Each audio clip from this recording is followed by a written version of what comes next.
ஒரு முக்கோணமான சுவர். அந்த சிறைக்குள்ளே இருக்கின்ற ஒரு மனிதன் உண்மையில அந்த சிறையில் 3வது சுவர் இல்ல, 2 சுவர் தான் இருக்கு, 3வது சுவரே இல்ல. ஆனா அந்த 2 சுவர்களின் மீது முட்டிக்கொண்டு இருக்கின்ற மனிதன் ஐயோ ஐயோ ஐயோ, சிறையில் அடைபட்டு கிடக்கின்றேனே, சிறையில் அடைபட்டு கிடக்கின்றேனே, என்ன கொடுமை அப்படின்னு புலம்புறான். எப்படி இந்த சிறையிலிருந்து விடுபடுவேன், எப்படி எனக்கு விடுதலை கிடைக்கும்னு கதறி அழறான். அவன் செய்ய வேண்டியது ஒண்ணுமே இல்லைங்கய்யா, ஒன்னே ஒண்ணுதான், திரும்பி பார்க்கணுங்க.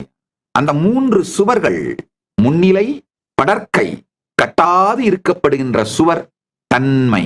முன்னிலை படற்கையிலே முட்டிக்கொண்டு இருக்கும் வரை நிஜ சுதந்திரத்தை ஒரு நாளும் காண்பதில்லை. தன்மையை நோக்கி திரும்பினீர்களானால் நிஜ சுதந்திரம் இந்த வினாடி. ஐயே அதிசுலபம் ஆன்மவித்தை, ஐயே அதிசுலபம். நொய்யார் தமக்கு மூலங்கையா மலகக்கணி பொய்யாய் ஒழியமிகு மெய்யாய் உளதான்மா. மெய்யாய் நிரந்தரந்தான் ஐயார் இருந்திடவும் பொய்யாம் உடம்புலகம் மெய்யா முளைத்தெழும் பொய்.